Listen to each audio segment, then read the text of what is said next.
আপনার হঠাৎ করে মানে এই ধরনের সাইকেল বানাবার চিন্তা ভাবনা কি করে এলো? এটা আমরা ঠিক সাইকেল বলবো না, আমার আমার মনে ছিল কিছু একটা স্মার্ট ভেহিকলস বানাবো। স্মার্ট ভেহিকলস বলতে গেলে ভেহিকল এমনগুলো যাতে কোনো পলিউশন হয় না। এখন যে আমাদের ট্রেডিশনাল ভেহিকলস যেগুলো রোডে আমরা দেখি সেগুলো হলো পেট্রোল ড্রিভেন ভেহিকলস না, ডিজেল না, ব্যাটারি। এখন ব্যাটারি এই সবই আছে, কিন্তু সবারই কিছু এনার্জি রিকোয়ারমেন্ট থাকে, আর সবারই বা ডাইরেক্টলি না অল্টারনেটলি খুবই পলিউশন, লাইক ইলেকট্রিসিটি দরকার না, পেট্রোল দরকার, তার গ্যাস বেরোয়, এইসব জিনিস। আমার ইচ্ছে ছিল একটা পলিউশন ফ্রি গাড়ি সিস্টেম বানানো, সেটা আমি সাইকেলের উপরে বেস করে বানাচ্ছি।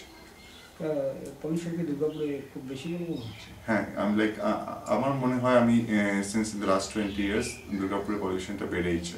আর এখানে আমি এখন যখন বাইরে থেকে ঘুরে আসি কোথাও পাই দুর্গাপুরের হাওয়াতে, আমার এখানে এখানে হাওয়াটা দূষিত আমার যে মনে হয়। এখানে আমার বাইরের দেশে যখন যাই ওইখানে আমি পাই কি আমার মাটির গন্ধটা, জলের গন্ধটা খুব ভালো করে আসে।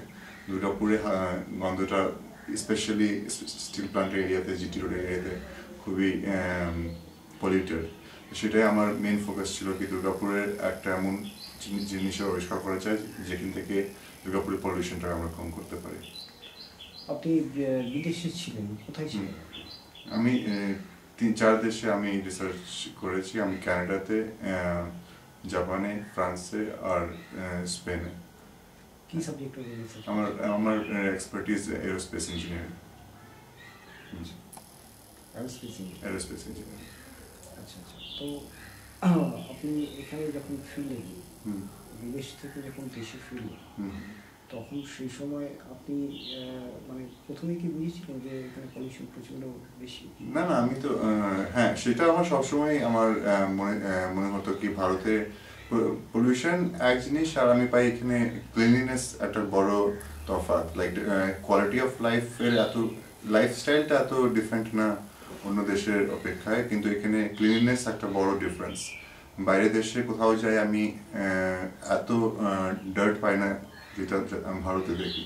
সেটা আমার প্রথম ছিল কি এখানে কিছুই যদি এটাকে ইন্টারন্যাশনাল লেভেলে দাঁড়াতে হবে, যেটা যদি দুর্গাপুরকে না ভারতকে একটা স্মার্ট কান্ট্রি, স্মার্ট সিটির মতো দাঁড়াতে হবে। টেকনোলজি, পলিউশন, এইসব টেকনোলজি ডেভেলপমেন্ট, রোড কনস্ট্রাকশন এগুলো এক জিনিস, কিন্তু যদি ক্লিননেস থাকে না, হাওয়াটা ক্লিন থাকে না, ওই ডেভেলপমেন্টের কোনো মানে হবে না। তাই আমার অবজেক্টিভ ছিল কি একটা এমন ইন্ডাস্ট্রি ডেভেলপ করি দুর্গাপুরতে যেটা পলিউশন কমব্যাট করবে।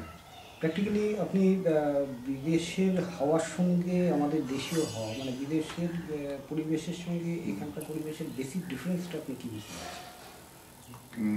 কোন কনটেক্সট? পলিউশনের দিক থেকে আমি পাই ওইখানে এক জিনিস আমি পাই কি আমরা এখানে ইন্ডাস্ট্রি খুব বেশি, এই এতগুলো পলিউটিং ইন্ডাস্ট্রি এত মাস স্কেলে আমি দেখি না বিদেশে।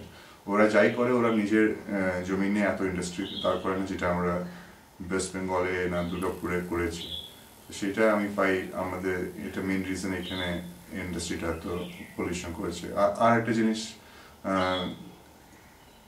এখানে পাচ্ছি কি যেমন যেমন টাইম যাচ্ছে লোক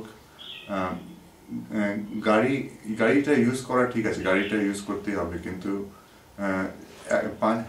প্রত্যেকটা 100 মিটার্সের জন্য গাড়ি ইউজ করার দরকার নেই।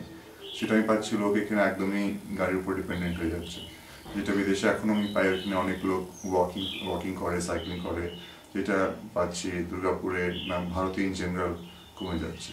সেটা আমার একটা জিনিস ছিল আমি অ্যাড্রেস করতে চাইছিলাম এই প্রজেক্টে।